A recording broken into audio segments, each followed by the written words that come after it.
Hello, podcast listeners. First up, thank you so much for listening to and supporting the podcast. We really, really appreciate it. We love doing it and we love getting the amazing comments in from all of you. Just a quick reminder that the Your Success book is out now on amazon.co.uk and amazon.com. It's currently available in both paperback and Kindle, and the audiobook will be coming out in 2019. Head to tiny.cc/yourbook to check it out. That's tiny.cc/yourbook to check it out. Now, on with the podcast. Welcome to Your Success Podcast. We give you actionable insight and stories behind real-life success wherever you go. Here are your hosts, Angelos and Mo.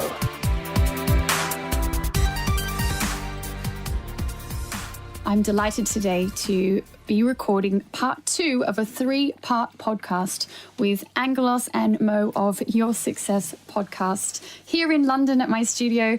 We've already recorded podcast and now we're talking about publishing. Now, most people when they publish a book, they hire a venue and put on a few drinks at the bar and invite their closest and dearest to celebrate with them. But no.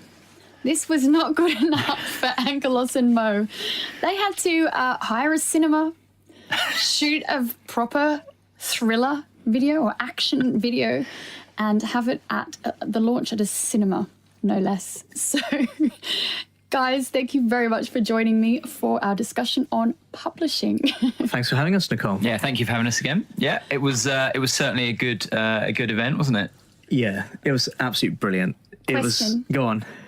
Did you plan the launch before the book or the book before the launch? Almost at the same time, wasn't it? Because the two have to run parallel because it takes a lot of organisation to hire a cinema and get a professional director and work out the logistics, and you've got to build your team. But it's absolutely brilliant. We had over 200 odd people there on the evening, and then most of the guys joined us after for food. We had the lovely video, and then we did a live talk about how we did the book and lessons learned, and a few jokes we chucked in as well. Book signing. That was really surreal. It was because we had to smile for an hour non-stop, and I felt like Tom Cruise. Yeah.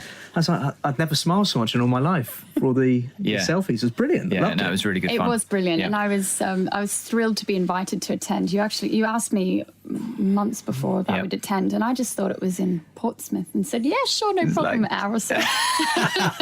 Little did you know. I said to Paul, we're going to Portsmouth, and I put the postcode and he went, it's 4 hours drive. It's Plymouth. That's in Cornwall.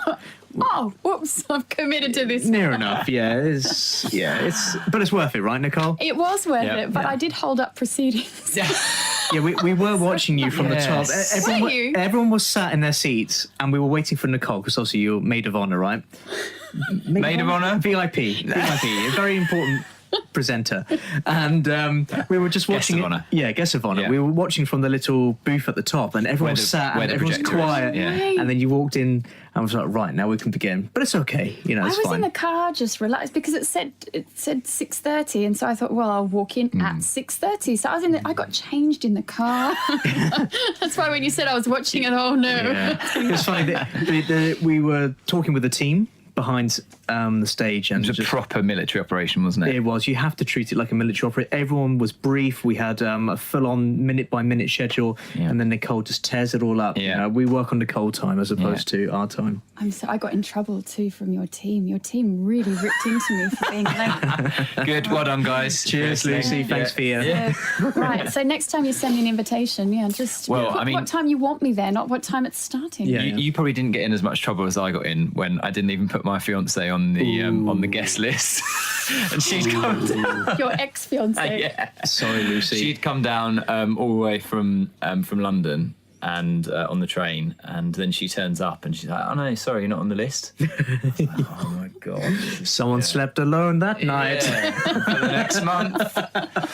But it was a really, really good night, and really nice culmination. And it was a great way for us to say thank you for everyone's support. It was, we gave something back, and I think it's really important. It's not all about what you get, it's what you give back as well. And I think it was good because it wasn't like a lecture on, because we had the book and it's got the 10 key traits of success in it, so we could have stood up and done a keynote presentation on what are the 10 key traits of success, and it'd been very sort of a bit of like a lecture, but we were like, that's not really our personalities, and there's a lot of really good content in there, but we sort of wanted to give it in bite-sized pieces intertwined with our story of how we actually how we did wrote it, the book. And we had sped up footage of when we were actually writing the book, time lapse, and how we changed the structure, so you could see in effectively real time how we completely restructured the book to make it a much stronger book, based on the feedback that we had. Yeah. It was brilliant. Your launch was incredible, and I wonder now, because you've just announced that you're writing your second book, and that will be launched at the end of 2019. So how are you going to top that launch? Well, we have a few ideas. I won't say too much No, yet. don't spoil it. Yeah. But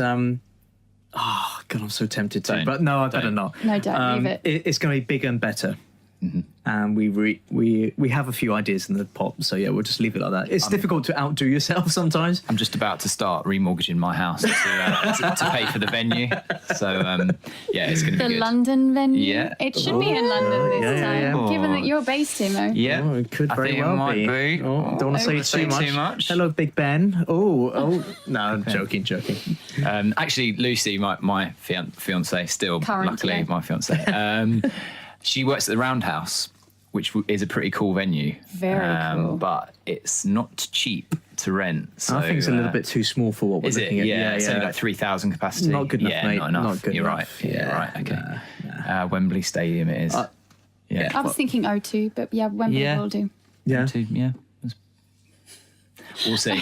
So one of the important things about writing a book is having a launch party. Yeah. Can I just say something? Sorry to interrupt there, Nicole. You're the one that actually inspired me about the launch party. So when we first became friends on Facebook ages ago, because I think you popped up, suggested friend, I thought, right, okay, fine. We were meant to be together. Exactly. As friends. And you had a picture of you when you launched your book, and you had champagne in a nice little circle. And something subconsciously must have triggered. I thought, well, if I'm going to write a book, maybe in the future, I've got to have a launch party. So yours was the first time I ever saw that you had a launch party for a book, because I never even thought about it. And then fast forward a year and a half later, when Mo and I started writing, I thought, right, launch party's got to be good. So you're going to have a launch party for your next book? Yeah, well, my launch party was so big that I didn't even have a 40th birthday party. Right. I had the launch party the year before, so it was my kind of 39th and launch party. But You've given away your age then, Nicole. oh well, yeah. We were just talking about that. No one will only Google two it more now. only two more questions left. Yeah. Oh well. No, I will do a launch party for the next book as well, because this sounds really bad, but people move on in your life and new people come in.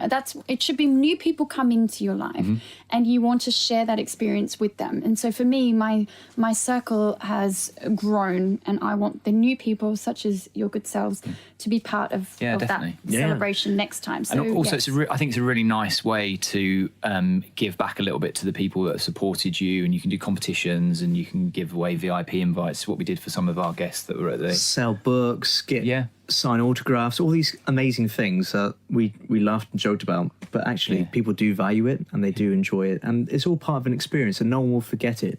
It's great social media content as well. Absolutely. Yeah. Which is kind of a segue into writing a book. And what's interesting is the idea of writing a book came first, and then my social media activity came second. So for me, I was sitting down playing with the idea of a book, and I thought it would be really nice if someone actually bought my book other than my mum. And so and at that time I had about 580 followers across each of the platforms. It was really weird. 580 on Instagram, 580 on Twitter, and about 580 on Facebook and LinkedIn. And I thought, someone has to buy this book. I'd better really focus on my social media, and the rest is history. Now I've got close to 100,000 across all the different platforms, with over 100,000 views on my Instagram a week. So that really was how it started. The book, then social media, and now the social media has overtaken the book. But did you do any promotion of the book in the lead up to the book? So just a little bit. Just apologies to the people that we effectively spammed to death, but there was a coherent strategy that we worked very hard on to drip feed the fact that this book is coming, because it's, like Mo often says, it's a best-selling book as opposed to a best-written book. And if you're not selling your book, then it's, it might as well not be known, which is a real shame, especially if you've got great content. So we had a great strategy beforehand, and it started maybe 6 to 8 months before we launched. So we reverse engineered, we set the launch date, and then we reverse engineered what we would do. We built up our email list. We had a coherent social media strategy, and just letting people know in real time as well. We Facebook Lived a lot of our stuff that as we were writing the book, so people were curious. And as we got closer to the date, we released little segments to whet people's appetite, and get some feedback would be great as well. And then the last week or so, we really hit it hard, especially launch day. A few times a day. Yes. Yeah, most definitely.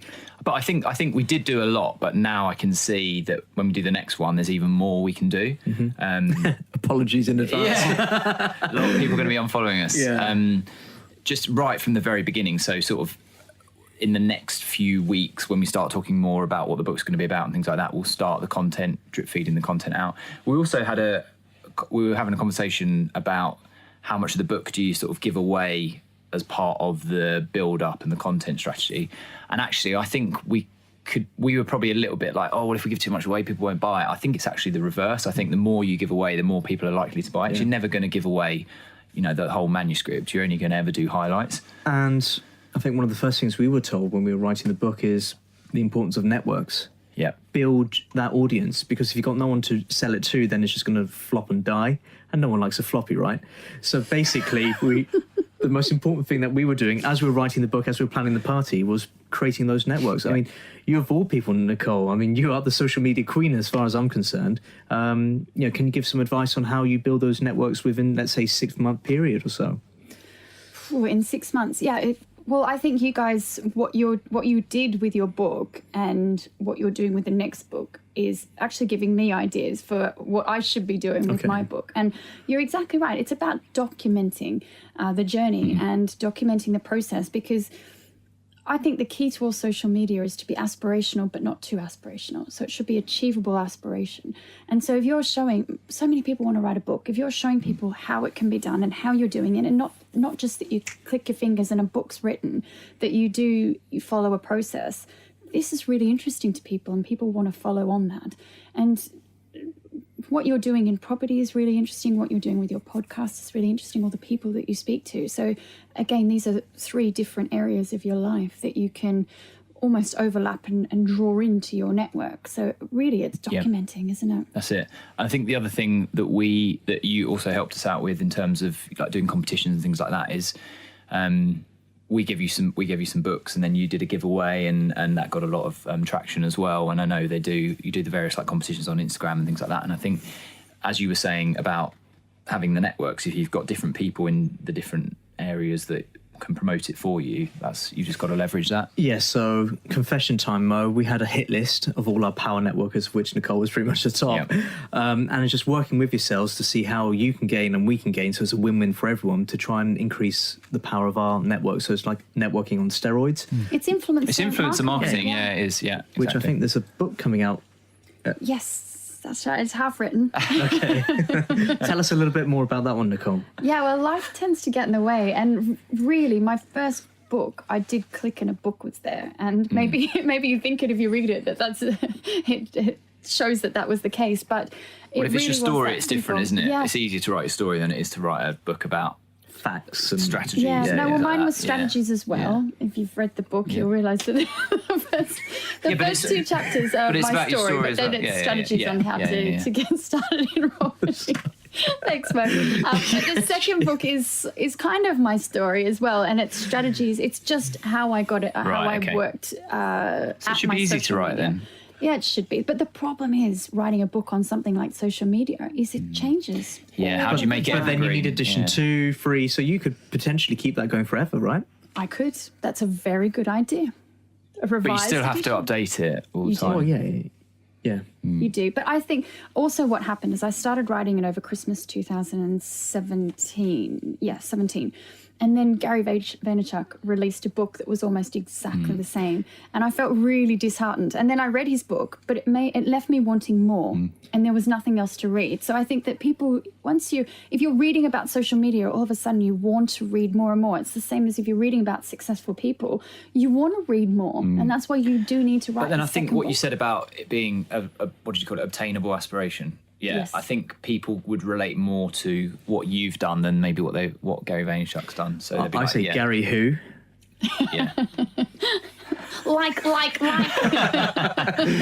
So I think it's definitely more inspirational for someone to read your story and what you've done and how you've used social media and how it's benefited you, because realistically there's nothing stopping anyone doing a similar thing, right? Whereas Gary Vaynerchuk, a little bit of a different background and things like that, you could still replicate it, but he's a bit more distant than you might be, more relatable. He got in a decade ago, Yeah. whereas I started 2 years ago. Yeah. And you're not doing too badly, Nicole, to be fair. Yeah, it's all right. Yeah. I mean, another thing that is important is not to put people up on a pedestal. Like you say, it's realistic, it's achievable. I always thought that book writing was for the likes of Shakespeare and all those amazing authors. This is the difference, though, Angelos, that I think is they're writers, and we, without any disrespect, we're authors. And I think there's a difference, because one of my best mates, James, he's a writer. He is a beautiful wordsmith, and he can create the most spectacular prose, whereas I'm not. I'm an author, and I can write and I can get published.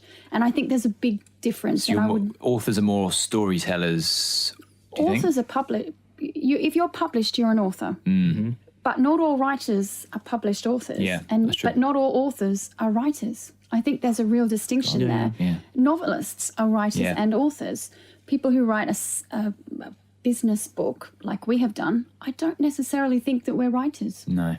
Some I of agree. us might be. We said in the launch party that if you have a book within you, you should do it. First of all, it's a really enjoyable process, we found anyway, writing the book. I know others pull their hair out, but if you have a deadline, you'll stick to it. And it's not just a deadline, I'll finish a book. I'm going to publish the book on that deadline. So you have to. Otherwise, you've wasted a lot of time and money, and it's not And good. face. And do you think by documenting on social media these set goals that have kept you on track? Definitely. It kept us accountable. It did. I think we did move the date once, didn't we? The launch date, but it was quite early on in the process. When we moved said it back. publicly, it stayed. Yeah. But internally, we did push it. Oh, we back weren't a supposed to tell anyone about that. Well done, Mo. Right, okay. We got this great No, you did polished tell image. me, because you told me the launch date and then you moved the launch date. Yeah, right, there we go. But so Daniel Priestley says that the book that changed your life is the one you write rather than the one you read. Have I misquoted that? It sounds like Daniel. Yeah. It's what Daniel would say. I mean, he texted me something similar earlier this morning, actually. And I think it's true. It's a bit like we were talking about just now in the podcast episode, that it's quite therapeutic doing the podcast, but it's also was quite therapeutic doing the book, right? Yeah. I found it exposing. Yeah. I don't know about you, but because the Daily Mail optioned my book, and it went out to a lot more people than I thought it was going to. And I thought maybe a couple hundred people would read it, and it ended up that thousands of people read it. But also thousands of people read my story in the Daily Mail and instantly formed a view on me based on that article, which was very balanced, I will say. But I felt really exposed and almost vulnerable after its launch. So, like on a net basis, do you think it was? But do you think the exposure was worth it? Oh, absolutely. Yeah. That's one of Yeah, We got a exactly. number one bestseller that was ahead of Richard Branson and Elon Yeah. Musk for a few days. That's, Elon who? Yeah. Is that your catchphrase now? I love how Angelos is just Angelos too now. Yeah. You don't I don't need a surname. Yeah, What's surname. Saunders? Forget generations What's of your Sanders. surname? Epithemu. No, it's Saunders. I'm so bad with names. Sanders. Jesus. Sorry. So yeah, I think you're right. It is exposing, but it's got to be worth it, right? And it's true. It's not like you're painting a picture of something that you're not, or that's not you. And if that's, people will judge it either way. Haters so. are going to hate, Nicole, regardless Yeah, of what that's you're going to true, do. that's And true. when you go with someone like the Daily Mail, and please don't attack me, Daily Mail. Mercy, my flag of surrender is already up. But you are going to expose yourself to a certain readership, shall we say? And everyone has an opinion, and they're keyboard warriors and whatever else. It's got to be water off a duck's back, right?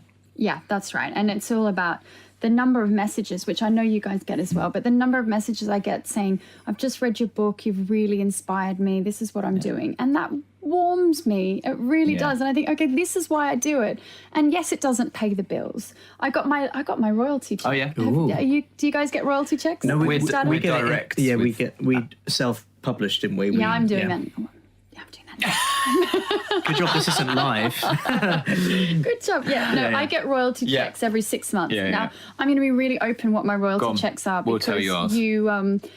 this is not something you do to make No. money. So it cost me, excluding all the publicity, so it cost me £3,500 to do my book in total. Mm-hmm. That included copy editing, setting out the lovely cover, and the actual printing of 100 copies that I got in the beginning.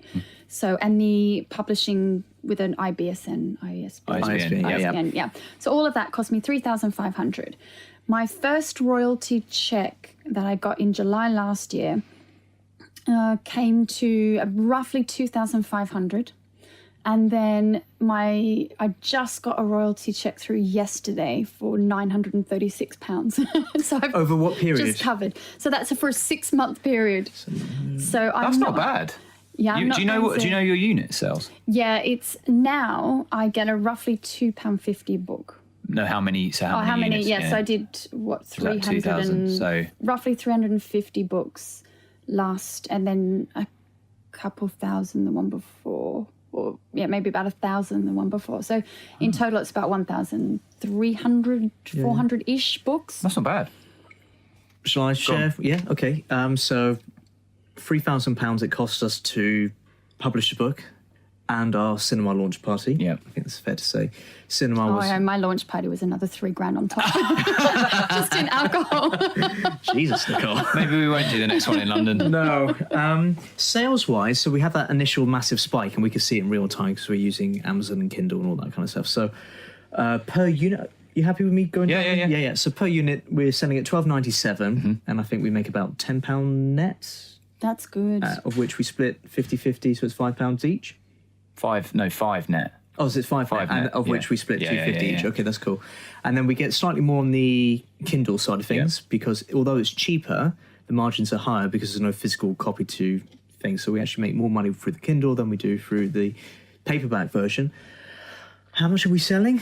Well, because we did because we ran the promotion for the first ones. Actually, they were at basically it was like a pound a. Yes. About the profit was about a pound a book. So we've only made probably not even £1,000 probably back in total. But that's not bad since Yeah. we launched it end of September. You know, like you say, Nicole, you're not going to become Yeah. rich unless you create this great I think Harry the point Potter of it, series. the point of it is, it might pay for itself. Well, yours is almost pay for itself. Ours might pay for itself, in the next 6 months, a year.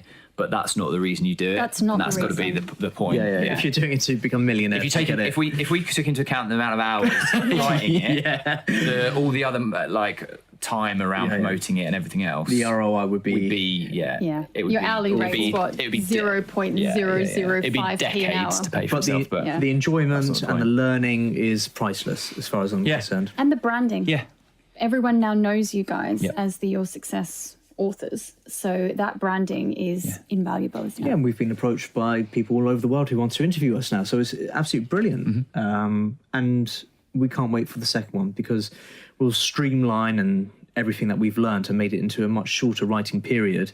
And all the lessons that we learned from the first time, we'll make sure that we apply this time.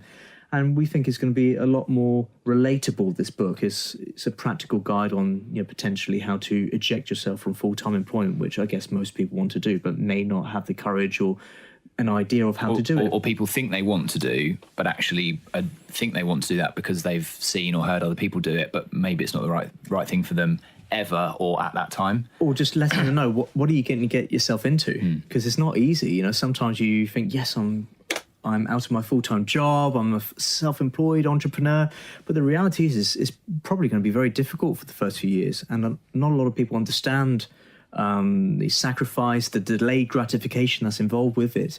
So it's just letting people know about our experiences, because we both did that in our 30s, early 30s. Sound like David Brent there. I was in my 20s. I was 29. All right, guys, I was 31.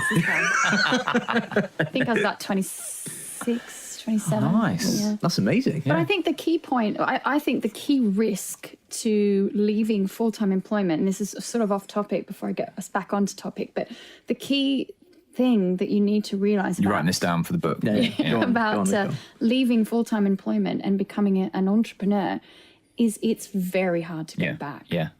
Not only do you feel like a failure, you you've told everyone that you're leaving in order to do something, and going back is very challenging. We take pride in being unemployable now, right, Mo? Yes. Yeah, completely. Yeah, I definitely am. So let's get this back to a more practical level. So given what you've learned from your first book, and now you're going to be applying that to your second, what are some of the key steps that you would encourage people to do now? So I think we used a book writing coach. I think that's definitely, if you don't use a formal coach, I think using someone, bouncing ideas off someone that's been through the process with yourself or us is a must, because there's so many little things, even like, you know, the lead time to get it on the Amazon platform, if you want to then get it like ready for launch day, or if, you know, we've spoken to other people that have had issues with that and stuff like that. So little things like that, you need to just get some inside information on. So I think that's a key one. Set a date that you're going to be published and work backwards from there, but don't set an unrealistic date. In 2 years I'm going to do it, or next week I'm going to do it. Set yourself a realistic time frame and work backwards. So perhaps if you have a book coach, they can tell you how long it's going to take to print, how long it's going to be proofread, all these kind of things. So we set, we started in February and we finished in end of September. Yeah. So yeah, it takes 6, 7 a year, let's say. Set yourself a deadline and work backwards from there. Very important. So like we talked about with the podcast, have an idea of who's going to buy it. So what's the avatar of the kind of ideal market that you're going to be selling it to?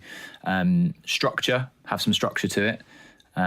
We did a book plan initially, so you sort of lay out what you think is the broad structure of it, which developed as we went on, didn't it? Yeah, absolutely. And it was peer reviewed by people that wouldn't necessarily read our book and people that are quite tuned in with it. So you get two extremes, and then hopefully in the middle you find what should be the thing. But both extremes are important because you will pick out some good feedback. But based on that feedback that we had, we restructured the whole book.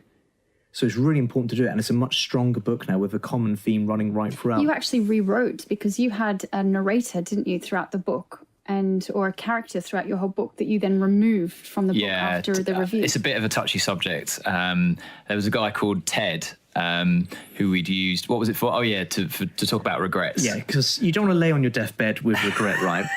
And I wrote this guy called Ted, and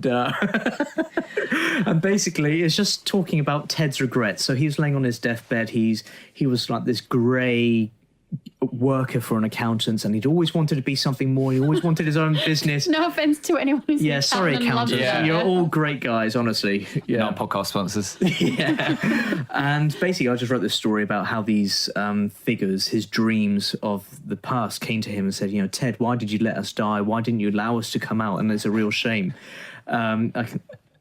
That's exactly what happened. That's what happened. That's what the peer reviewers thought as well. And basically, the feedback which cut the most was, you know, what would you change about this chapter?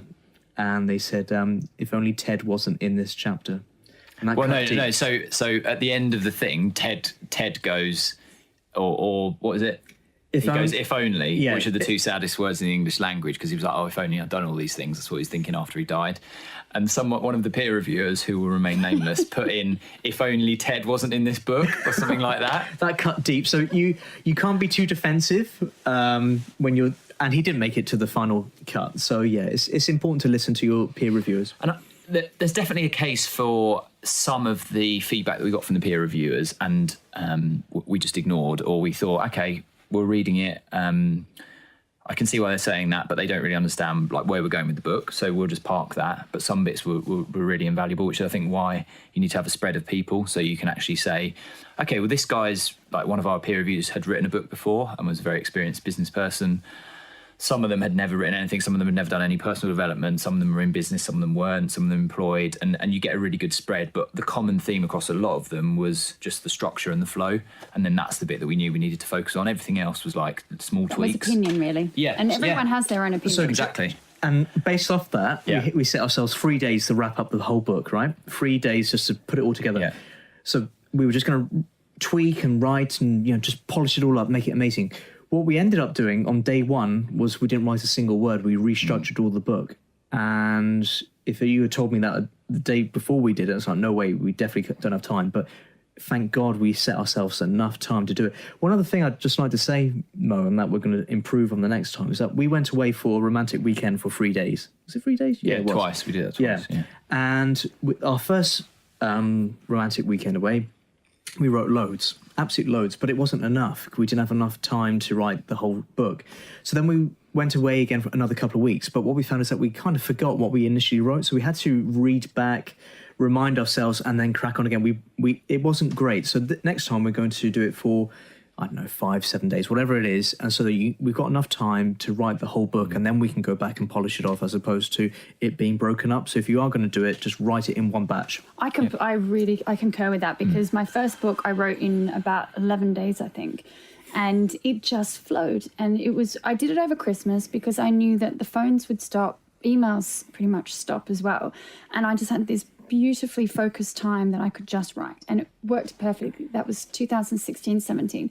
2017-18 I tried to do it, and personal life got in the way, and then again this time I tried to finish it and life just got in the way as well. But I do recommend these big chunks of time, because some people can get up at 4:30 one day a week and just consistently write, but my goodness, that's a marathon, isn't it? And if you go into that, I think if you go into that week or however long it is, 10 days, either beforehand or spend the first day just working on structure before you really get into writing. You can spend a lot of time writing thousands and thousands of words that aren't actually going to fit anywhere in the story or in the plan. So I think that's really key, isn't it? And that's where a good book plan comes in. And for me, I think we did it the same way as with Post-it notes. You've got that great video, the time-lapse video. Yeah. I don't know if you've got that up on any of your socials, but it should be if it's not. Yeah, it's on Your Success. We'll reshare it, but it's on there. It's brilliant, just showing you guys working on that. And I did exactly the same thing with multicolored Post-it notes, just really working out the structure. And it's such a valuable tool. Yeah, definitely. Before you start writing, you visualize your chapters and you visualize the subsections, and then we realized we had a little bit of duplicated content, so we merged it into just a much stronger subchapter rather than having it spread across. So it tightens up your book as well. It does, and it means that you can tackle the book in bite-sized pieces. And if you don't have the luxury of taking a week, 2 weeks off to write, it means you can challenge yourself to write a certain even subchapter or a section of the book in one go rather than the whole book. Yeah, exactly. Rather than looking at the summit of a massive mountain, you just look at the first few steps and you have got... That's such a beautiful analogy. Thanks, man. Yeah, I think that's really beautiful. Write that down. We'll put that in the next book. But then you just have signposts along the way. So that is what your Post-it notes and your structure is. And then it just helps the whole writing process rather than just looking into the abyss and go, Jesus Christ, how am I going to do this? So I use the analogy with my children. How do you eat a cake? One bite at a time. Well, sometimes... you say that, Nicole, but... You have got a precarious appetite. So you self-published. You did complete self-publishing, didn't you? I did a what they call a hybrid. That's the word I was after. A hybrid where it's kind of self-published, but I had a publisher that also did parts of it. Will you self-publish again? Yeah. I think we will, but I think we've maybe know enough about the process that we won't need the book coach on this one. We might do, and he's a really great contact to use if we have any specific questions. But I think first book it was really valuable, but now we sort of know the process and timings and stuff like that. I feel the same way in that it was really great having someone to hold my hand and keep me tight to deadlines and just copy editor. I wouldn't know where to go and get a copy editor, but they just did that for me. So, but now having gone through the process, next time I'm going to ask you. But just for listeners at home who may not understand what a hybrid or whatever else it is. So basically, if you self-publish, you have control over your listing. You can see real-time sales on Amazon if you are going to use Amazon. But you're responsible for absolutely everything, finding all of your... You have to do it all. Yeah, doing your book cover art. It's that expertise that you may want to get some help with a book coach like we did, for example. Then you've got the hybrid where you leverage the publisher and you do a little bit yourself, but the publisher still ultimately controls it and you get royalties and you don't really see real-time performance. And then you go full publisher, which they do everything. And then every 6 months you get a check and you hope something's happened.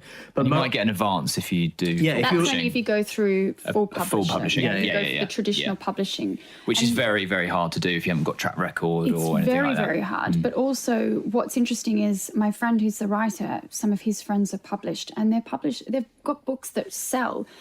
But because you get so little, so I get £2.50 per book, they might only get 10p per book, or not even £1 per book, and so it takes them so long to cover their advance that they never actually make any money. I think Rob Moore said his is about £1. I think he said it's about £1 he gets through his on one of his podcasts. The thing is, we made a conscious decision because with our business, we like to measure and monitor and whatever else. We need to see if our promotions are making any effect on Amazon, and we like to see that real-time information. So it's really important that we have that level of reporting. Yeah. I agree, and I really miss that with having gone down the route that I did. And so I'm looking forward to next time doing it myself and being able to see the clear metrics and see what's working, what's especially not. when you're leveraging social media to promote it so much. You really want to see I'm doing this. What 6 months from now, it doesn't mean anything. You know, you need to know today what's going on. Yeah. No, Definitely. absolutely. Yeah. Okay, so let's just put out some really clear steps then for our listeners who are interested in writing a book. Just from the beginning right through to the end, what would be the steps that you would take? So first of all would be to work out how you're going to publish, whether you're lucky enough to get a publisher or you go hybrid or you self-publish. Do you think that would be one of the first steps? I think probably the what are you going to write about? What? And why? Yeah. Because it is quite a daunting journey to write a book, and you will come across many down days. So having a really strong why, as opposed to just, I feel like doing it today, otherwise you just give up. So having a strong why, research a book if you need to, and then work out whether you're going to use a hybrid, self-publish, full publish, etc., and then set a date for the publishing, and then work backwards from there, reverse engineer dates, and be realistic on yourself. Put out to peer reviewers fairly early in the process, so you get feedback as you're going across, because you may write an absolute stinker and you may not realize it, because we all think that we're writing great stuff, right? But they may correct you or help guide you, which is really, really important. And also concurrently, whilst this is going on, you need to think about how you're going to launch it, build up that network, make sure that you've got a good platform to launch to, lots of numbers, very important, and influence, so work with other influencers. And then also your launch party, if you're so inclined, you don't have to, but that's a third leg on the operation, shall we say, make an outstanding launch party that people will never forget as a way to say thank you for all the support. Yeah, I would agree. And I think that I came back to this before, but I think that how you did it with your social media campaign was brilliant. Yeah. And so that's something that I'll be taking from you now. It's a little bit late given that I've partly written my book, but going forward I will be being a bit more accountable online. And also, we were, this Grant Cardone event I went to, he's obviously published a lot of books. He says that as soon as he comes up with an idea, whether it's a course or a book or whatever it is, he starts selling it from the moment he has the idea. So one of the things we're going to do is actually have a landing page and start saying, this is the book. As soon as we've got the book cover art, this is the landing page, this is the book. If you sign up now, you get an invite to whatever the launch party, and you get a copy of the book, and it's signed and whatever else, and actually start selling from the moment you've got the idea. Because people will buy. And just going off what you said, Mo, you just triggered a memory there where the book cover, when we had that book cover, that was real. It made it real. It made it really real. I agree. And it's like, wow, this is it now. This is not Mickey Mouse. It's not theoretical. What we need to do sooner this time, which we didn't do, was have a physical copy of the book to wave around in like social media and to give to people. We only got one, a week or two before we got the actual book, which is way too late. As soon as we had the design, we should have had a mock done up of the actual physical book, so we could like carry it around and show it. Yeah, that's right, because I couldn't do much on mine. Yeah, exactly. Because I said to you, I need the book to be able to do the promotion for it. So I think we'll definitely do that soon. It's really good. Like, it's a really good process. We've got a lot of lessons learned, and we're just going to smash it on the next one. So it's exciting. Yeah. Can I say I've got a confession? Go on, my child. You didn't write your first book. You had a ghostwriter. No. I beg your pardon. No, that's a second strike. I've read it. You haven't read it. Oh my God. I have read it. Out of my studio. This is a real concern for me, is that having written a bestseller and having followed this process and having Daily Mail option it, I'm really worried about the next one. It's big to try and follow that. How am I ever going to do you not think your even just your social media following now versus when you launched the last one is like, what, 10 times or 5 times or whatever it is the metrics are? It's much bigger. Your reach 10 is... times. Yeah. So I think you've got nothing to worry about. And why not go for a bigger paper? A real paper, did you say? The Times. Another paper or two, or get on TV, or outdo yourself. That's why we do it, right? You got to You're ambitious, Nicole. Try and outdo yourself. I think it's all. I would say it's almost. I think it would be impossible for you to sell less of the new book than the last one. I think if you were on book 10, right, then that's slightly different. That's when people get book fatigue and they're like, oh yeah, whatever. Yeah. I'm really but not interested. For the second book, when you've gone from having an audience to having an even bigger audience, I think you've got nothing to. Especially when it's something very topical like social media, people absolutely love it. So I've actually part written another 3 books. Wow. So I've written the introduction, the conclusion, and the book plan for 3 additional. Are you allowed to say books. what they're about? Yeah. So one of them's on the state of the property market right now, and that one's really interesting because a journalist approached me and asked if she could co-write that with me. So that one could be very, very interesting. Another one is on the perils of property developers and how property developers are pretty much like gamblers. Yeah, so, and looking at synergies between gambling and the whole boom bust and trying to interview some of the top developers and talk to them about some hairy moments within their career and just take some key. And I'd like to do that one with Paul, actually. He's my partner, who's a wealth manager, and looking at some of the traits of property developers and how you can future-proof your property development portfolio. And the other one is on self-help books. So don't take this one. But I had quite a hard time last summer. And so I started trying to find the meaning of life in self-help books. And so I was devouring them.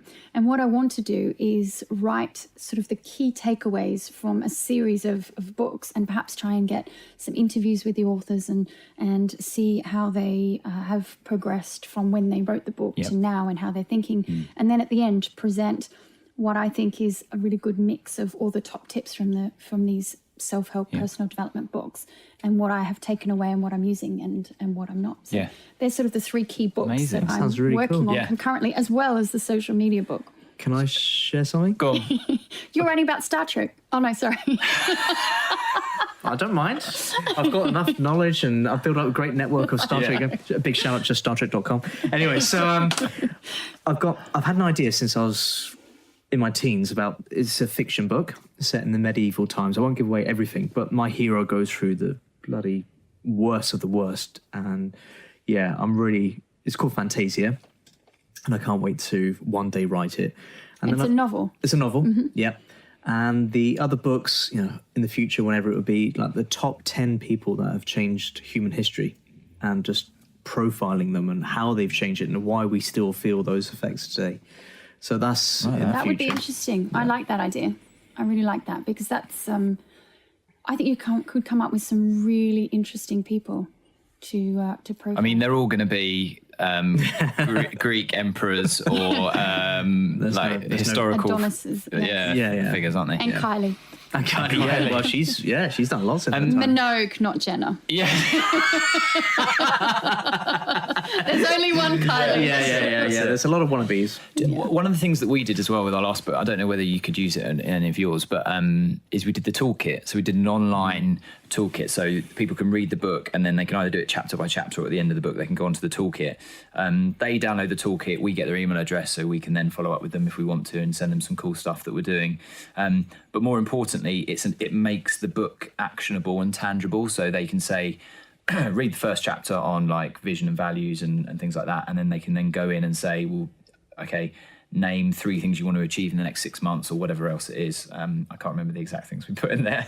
I need to read it again. But the point is, you've got the book, and then rather than just reading it and being like, oh, cool book, and putting it away, you're actually like, well, I'm going to write down my ideas for a vision board for the next year, and I'm going to write down some limiting beliefs that I know that I hold about myself. And we've had some really good feedback about the toolkit, haven't we? Yeah, That's a good idea. Giving something away with your book really does. Yeah, And that's list building as well. Yeah, absolutely. Yeah. So, Go on. No, go on. No, I was just going to say earlier this morning I interviewed Joe James, who's written a book called Make Your Mondays Matter. And so rather than it being a book that you read from cover to cover, every week on a Monday you're supposed to sit down with the book and go over, there's 52 chapters. Yeah. And she's a business coach, so she's looking at what you can look at that week to improve your business. And I thought that was a brilliant really idea. Good idea, yeah. And if you do your book on social media, then you could very easily have some kind of toolkit or something attached to it that's tangible and is about somebody taking action on their social media. So is it like, okay, do your first Facebook Live or Instagram Live, video, all these kind of things. That's a really good If idea. you need help writing your toolkit, just give me a shout. Write that down. Yeah, no, that's really interesting. That is really good. And it's been really powerful, and as well as us then getting email addresses and things like that, and people staying in contact with us, the feedback has been really good on it, and it's really nice to see that what you've written is actually making a difference, as well as people saying it's a great book. They were like, actually, it's really helped me. Yeah, we got some amazing feedback the other day from a doctor. I don't know where he's from, but I can't assume. But he wrote that the book helped inspire him and take measure of where he is right now, and allowed him to basically appreciate where he is and what he's achieved, but also help spur him on and inspire him for his future plans as well. And I thought that's really good to hear from someone completely unrelated with any of our friend circle that has genuinely read the book and been inspired. That really makes a big difference in our lives as well. And that really is why we do it, isn't it? Yeah. And it is Matt, it's still surreal. He's like, listened to loads of the podcasts, read the book cover to cover, and I've done the toolkit, and you're like, bloody hell. And he's got loads of letters after his name. That's brilliant. Yeah. So he's far more intelligent than us. Absolutely. Yeah. No, it's really cool. It's really, really nice. I think that's a really nice part of it. So we would encourage anyone to just go and do it, wouldn't we? Yeah. If you've got something inside you, and I think most people have, then go and write it down, because you owe it to the world to share your ideas, your views, your story, whatever it may be. Go and do it. And at the end of the day, if you release it and you sell like 50 books or 100 books, it doesn't matter. Like, you've got it out there, you've probably helped people, you've got it out of your own system, and it might free up other creativity or whatever in your head. And you're now a published author. And you're a published author. No one can ever take that away. And your life CV. I mean, ultimately, like I kept saying to Mo during the whole process, is that this is probably the most important thing we ever do. Yes, okay, we got the property portfolios and the business and all the other stuff, but when we're gone and our children have spent it all and whatever else, and it all goes, it's the book that remains. And it's probably the most important thing that we leave behind. Yeah, that's as part of our legacy. Guys, this has been really informative, and I've written a book, but yet I've taken away so many points that I'm going to use in my next one. So thank you so much for sharing today. And if anyone's got any questions or comments, wants any tips, then we'll be happy to answer those. Just see the details here.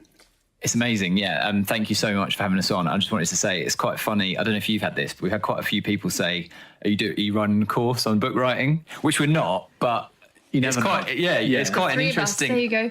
We can do it. Maybe. Podcasting, Social media. publishing, property. Yeah. There you go. There's our 3 Ps. course. God. Was it 7 Ps in business? We've condensed them down to 3 Ps There's now. the 5 Ps of KPI. Yeah, So we've Yeah. got the 3 Ps. 3 Ps. There we Indeed. go. Of self-brand awareness. Yeah. Personal Watch your Profile. space. It was born here today. was indeed. Yep. Thanks again, guys. Thank you, Nicole. Thank you, Nicole. You have been listening to Your Success Podcast. Click subscribe for more incredible content. More details can be found at www.yoursuccesspodcast.com.